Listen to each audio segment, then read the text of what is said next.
She used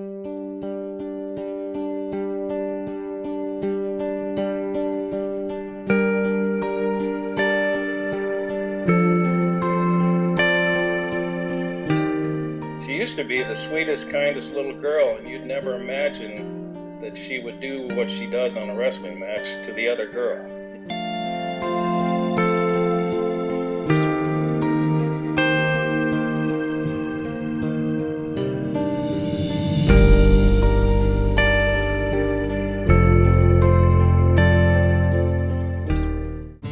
So I was always smaller than my other sister, obviously. And so when we would fight, I would always lose. And because of this, I was so much meaner than she was. Like, when Anna wouldn't do that much meat, I was doing anything I could to win because I would get so angry. I knew the first time they got in a fight and I watched Laney flip that switch and Anna got scared. You seen it in Anna's eyes, like they were wrestling around on the floor. I knew she was gonna be able to do anything she wanted to. She's always had very high tolerance for pain or discomfort. But when she turns red, it was like right now, and it's an anger or a passion. I guess her pain cave is what we call it. And I think that's part of the reason I got my anger for wrestling was because I did not like to lose. I didn't like to be beat up by my older sister. When you switch flips, she'd get really mean. She'd play pretty dirty. That would include biting and scratching, hair pulling, you name it. She did it. She was gonna win. You get her toughness, grittiness from? Is that from you or from her daddy? I would say the toughness comes from her mom. The meanness comes from her dad. And even growing up on the farm, she was always very determined that, she couldn't lift a 50-pound bag of feed, but she was going to by the end of the summer. I remember when she was a little girl, 9 or 10, and she just did it then. They blow that whistle and she becomes a different person. Ready? I'm gonna try to blow it down. Ready?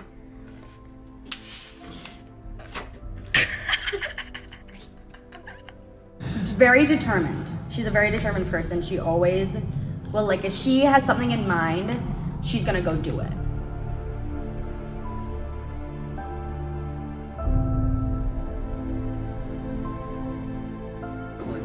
She can dig deep. It don't matter if it's wrestling track, cross country, carrying roofing supplies or working on the farm.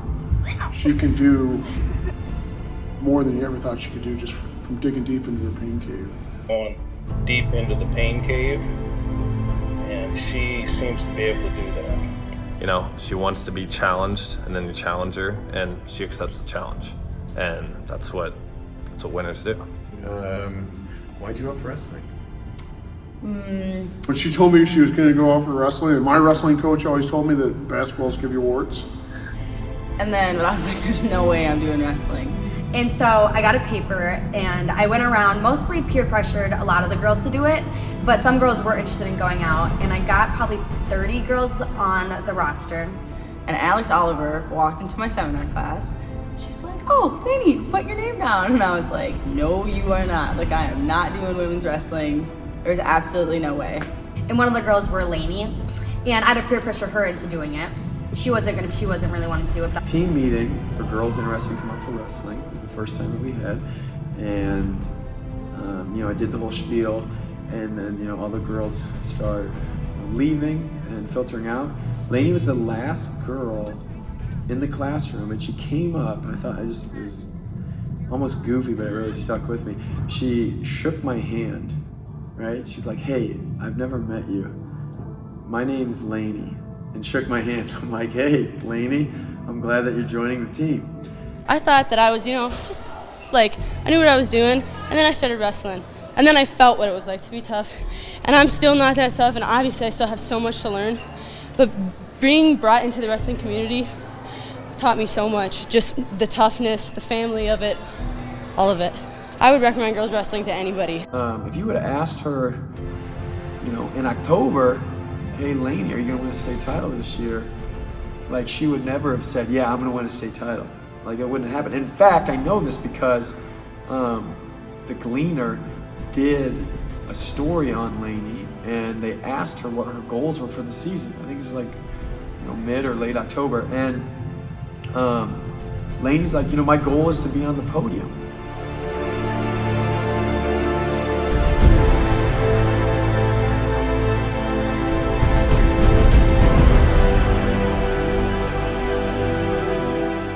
I read it and I'm like, and I actually I sent her a text message like, Laney, this isn't what we worked for, right? We haven't been working every single week and all these hours in the wrestling room for you to be on the podium. You've already done that twice. So when I saw that, I had to slap her around a little bit and get her back on track, because I think I was the only one that really believed that she could win a state title, at least in the between her and I. Okay, so let's talk about, as the season progressed, right? You're sitting almost 500, just a little over, 7-6. What are you thinking? That's really difficult because I'm looking at I'm a guy that's screaming mad all the time, and I wanted to chew her ass. And I went through a really bad streak. But then she can be clouded, her thoughts can be clouded sometimes. But my mindset was not there. I wasn't focused. I wasn't as ready as I should be. When she's focused, she's pretty hard to beat. I didn't like that feeling, that feeling of losing. It's just not what you want, obviously. We look at where she was making her mistakes, what was happening when she made the mistakes. Me and Dudek started going really hard during practices. We got her a lot meaner. Hand fighting, heavy hand fighting. I'd always come out at bruises on my shoulders. And she's a competitor. She's really into winning. And she met adversity, and she just kind of kept her head down and kept plugging away. I feel like I just didn't let that be my final. Like if anything, it was more of a drive for me to buckle down and do it more, because I was so upset with what I had been doing and how I was performing.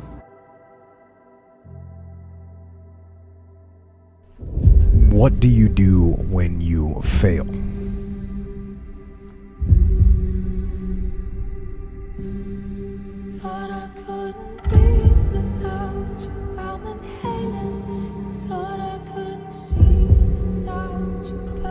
Other than death, all failure is psychological.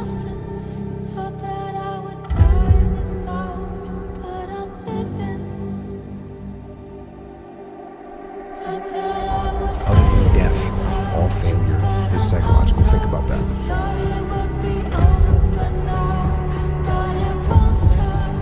As long as you don't surrender, as long as you don't give up, as long as you don't quit, then you haven't failed.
was a mess. I couldn't hardly stand up. My guts were on fire. Legs were wobbling. I thought I was going to throw up. So I was trying to get up the steps and barely made it up the steps. I hit the bathroom and go in the bathroom, calm myself down, don't throw up. I'm like, all right, I'm good. Walk out of the bathroom stall, and there's a lady standing there. She's like, you're in the wrong stall. You're in the wrong bathroom. I'm like, oh shit, I guess I am.